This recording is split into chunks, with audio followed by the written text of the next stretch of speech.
Абай Құнанбаев, қалың елім, қазағым, қайран жұртым. Қалың елім, қазағым, қайран жұртым.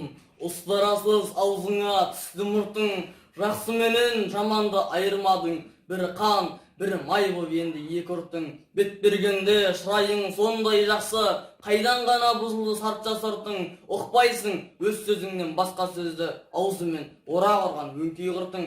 Өзімдікі дей алмай өз малымды, күндіз күлкің бұзылды түнде ұйқың.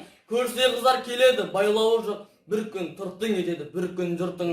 Бас-басына би болған өңкей қиқын, мінекей бұзған жоқ па елдің сиқын. Өздеріңді түзелер дей алмаймын, өз қолынан кетпесе енді зырқың. Ағайын жоқ нәрседен етер бұртың, оның да алған жоқ па құдай құлқын. Бірлік жоқ, береке жоқ, шын пейіл жоқ, сапырылды байлығың, баққан жылқың. Баста ми, қолға малға талас қылған, күш сынасқан күндестік бұздау сырқын. Оңалмай бойда жүрсе осы ұрқың, әр жерде ақ жазылмай ма жаным тырқың. Қай жеріңнен көңілге қуат қылдың, қырартылмас болғансың мінсен қыртың. Тиянақсыз байлаусыз байғыз құлпың, не түсер құр күлкіден жыртың. Ұғындырар кісіге кез келгенде, пыш-пыш демей қалама ол дастырдың.